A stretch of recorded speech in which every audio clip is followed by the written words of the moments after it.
Hello everyone. Today I watched Tomorrowland in theatres. This is going to be my review. As I said in the previous video, I was previously going to watch Mad Max, but because the only slot today in the cinemas was in the evening, I thought that's not going to comply with my schedule at all, so I thought it's best I watch Tomorrowland instead, which I was going to watch originally next week. So in the end, this was what I did. And I watched Tomorrowland, and it is a good film, and it's got some very good positives. It's not the masterpiece that some were hyping it up to be, but it's a great production by Disney. Brad Bird once again showing off his skills since his transfer to live-action cinema from animated stuff. He's had some, well, he's only had a few hits, but he's had some good hits like Mission Impossible Ghost Protocol. Haven't seen it. It's on Netflix. Haven't seen it. And of course, in the animated world, he directed The Incredibles, for example, which I absolutely love. It's really funny. And of course, you have Samuel L. Jackson as Frozone. Oh yeah, I want to see him back in the sequel.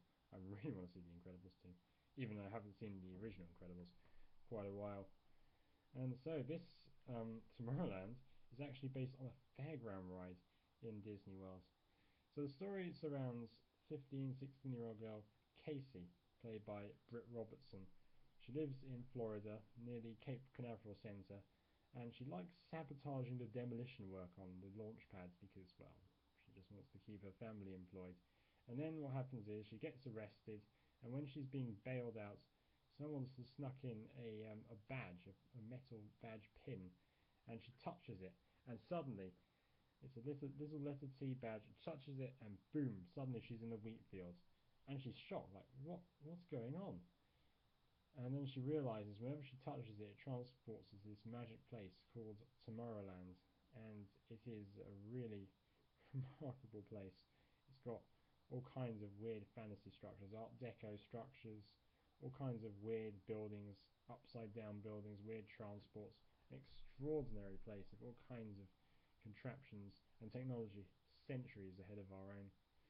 But ultimately, other people are trying to prevent Casey from getting there, trying to keep the badge, and they're trying to kill her essentially. Some of the baddies even have these ray guns. When they shoot people, they just dissolve into dust. It's probably the worst part of the movie. It's the most horrible part.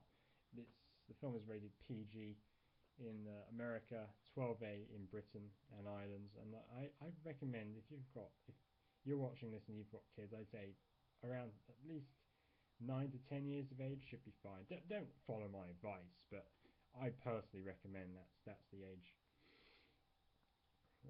But generally, it's alright. So Casey's being attacked, being chased, and then she's assisted by Athena.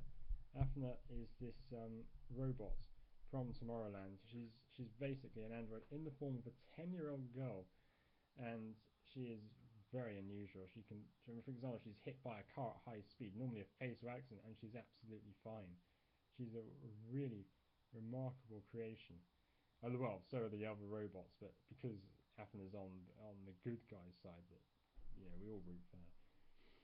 And she gets Casey, tries to get her to find former child genius Frank, who spent a lot of his time growing up in Tomorrowland, but was eventually banished. And in the end, they do indeed make it to Tomorrowland, and the climax starts there. I won't go any further because then those are going into spoilers. In fact, I might have spoiled enough already. In general, the story is still really fun.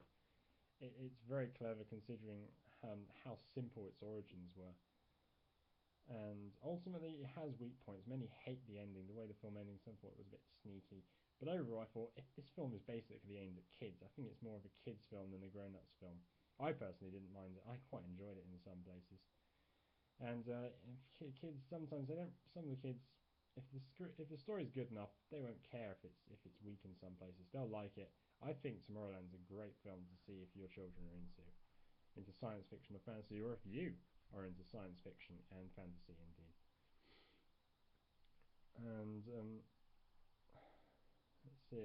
Some scenes in the movie were great. They had some chase sequences. Didn't go on for too long. And there was, for example, one sequence which was reminiscent of the horrible nuclear bombs in Eternity. That scares the crap out of me every time they even come close to referencing it. And it has this deliberately shitty CGI. I guess it was made real. It would have upset the kids, and they would have given it a PG-13 in America, which is basically what we have here. And in Tomorrowland, the main characters look at and they see loads of cities underwater or on fire. That's the end of the world style sequence. It was really scary. I had my hand over my mouth in shock because I kind of knew that was going to happen, and because it's Tomorrowland, so tomorrow, the future is going to be pretty bad, and who knows, maybe we are going to all wipe ourselves out anyway, through what, tsunamis or global warming or nanobots or nuclear bombs or whatever. Ultimately, technically, the film's great. The visual effects are second to none. The cinematography is quite good, but technically, it's not really anything revolutionary. Mind you, it all contributed to a $200 million budget, so the film has its work cut out if it wants to make a profit worldwide, to say the least. Now, as for the acting is great. The film basically has the feel of a comedy, and the performances really work. So Casey is played by Britt Robertson, who is 25 actually. She's playing a girl who's about 10 years younger than her actual self. She looks a lot like Jennifer Lawrence, and well, she can act. Robertson is a very good actress in this movie. She is really funny. She's really good at comedic moments. Like when she first touches the pin and she sees the reaper, she just jumps in the air and goes like, "Whoa, what the fuck?" Okay, she doesn't say WTF, WTF, but it's the same thing. And sometimes when she gets really annoyed at something going wrong, she has these massive flip outs, and those are really funny. She is quite good in general, and she might actually be a really talented actress, so good luck to her in future years. Probably the MVP of the film, the best performance of the film, is what I mean, is Raffi Cassidy. She's probably about 10 years old. I've never heard of this girl before. And she has this robotic English accent throughout the film, and she is robotic in terms of her movements, and her eye movement, facial movements are also very, very captivating. And her acting in general is fantastic. Her voice is like really, really monotone, but it adds to the epicness of the performance. She is really good in this movie. She might actually be a really good actress, Cassidy. So watch out for that name, Raffi Cassidy, in years to come. I hope she might actually, slide off a cliff. Who knows? But Pierce Gagnon, man, this guy blew everyone away in Looper. Like some say, he delivered one of the only great child performances of recent years. Now that might not be a statement you can argue with, because he was extremely powerful. The way when he showed anger, he was terrifying. But in this film, he doesn't really have a lot to do. It's not his fault. It's the screenplay. And that's one of the big things. He doesn't have any scenes where he can show how good an actor he was in Looper. He obviously is a good actor. He has a few scenes where he looks like he's going to get scary, and therefore will impress us all, but he just doesn't. And it's really sad that the film doesn't necessarily give him a lot to do, and this could hurt his career, because Gagnon might actually be a really, really capable actor. It's just he's not getting the chances, and that's really sad to see. The grown-up lead performances, George Clooney and Hugh Laurie, again, great. Clooney adds heart to his performance. He's not just wooden and just doing it for the paycheck and reading the script. He actually adds depth to his character. He really works. I know he's not, as he's playing a child inventor, former child inventor. He doesn't really capture it, but he's still really fun to watch. That's great. Hugh Laurie is great.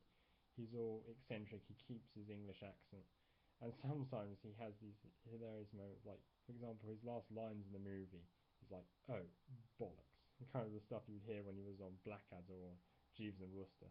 Awesome shows. And wow, it's fantastic. And overall, the film is not really going to be a classic. It's not going to be a masterpiece, but hopefully this will be definitely maybe in the top 20 films of 2015. Maybe not top 20, maybe definitely top 50 for sure. And I really, really enjoyed Tomorrowland. It it it does have its weaknesses. It's definitely not my thing. But if you're into science fiction or fantasy, or if you have kids who want to see that kind of thing, go take it to them. I'm sure they won't mind the not graphic but the quite scary death scenes. So in the end, it is an intense film, but it's a great watch. It's a lot of fun. It's well written. It's funny at times. Good. It's got good acting from everyone. It's a great project. Probably done as well as it could have been actually. and I give Tomorrowland 4.5 out of 5 stars. And now that's my review. I'd like to say thank you for watching, and if you like, you can give me a rating, and also comment what you thought of the review, and if you've seen it, what did you think of Tomorrowland if you've already seen the movie. And hopefully I will be releasing more reviews in the future, and I will see you all soon. So I'll see you next time.